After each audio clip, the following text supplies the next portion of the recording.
Ben, have you been doing any investing lately? Yeah, I actually just invested in a bank. Ben put his money in the bank. He quit investing and fucking banks crashed. Is it called Silicon Valley? Unbelievable. Yes, it is. Why? Yeah, that's worthless now. Oh, They're gone.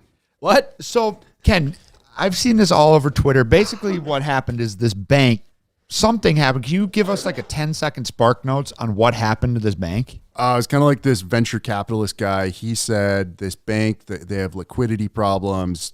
Told all his like venture capital like companies, hey, pull all your money out of this bank. And they were like they invested into like startups and like tech stuff in Silicon Valley and like the East Coast. So then they pull all their money out. Other people catch wind that, oh, they're pulling their money out. I should pull my money out. And it's just a classic bank run. And then everyone starts pulling their money out and they don't have any money left to give you. So it's kind of like, Dude, how does that work? They were just a rumor?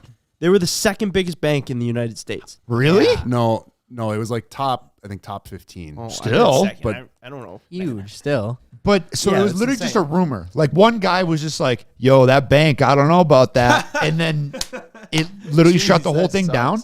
It seems like that's the whole story. I mean, they had put their money into like treasury bills, which were locked up for so many years in the future, and they just couldn't get enough money to give to people when they wanted to pull their money out. Yeah, so the way that I understand it in layman's terms, basically when the bank takes your money, you put $100 in, it's like the South Park bit, then they take the money and then they invest it to make money on your money, so they don't actually have it like sitting in the vault, right? Or they borrow it to other people. They have to keep at least 10 cents on every dollar. They typically keep more than that. That's crazy. That's low in my opinion. Yeah, having 10%. 10%. Yeah, you only got 10% of the cash that you are owed, that you owe people. But they It's a don't minimum expect you to requirement. pull it out. Like they have more than that, but it's like they're regulated. They have to keep a minimum of that much on hand.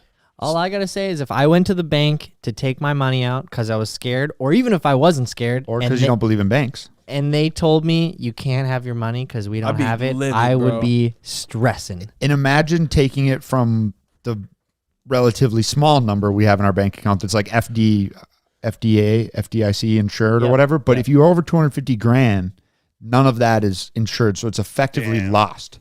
Like it's just gone. It's not worth anything if the bank goes under. I mean, I think they can do like bank buyouts and stuff like that. Yeah, that's what I've heard. Yeah. So what are people doing? People that were scheduled, they were going to get paid on Friday. Those checks didn't go out because the bank got taken over by the FDIC. It's like that bank doesn't exist anymore. So then they're supposedly going to open up a new one on Monday, like with all those deposit accounts, and they can get things going again and try and get everything cleared out. All these people that their business is based in this bank, they get paid from this bank. It's just gone.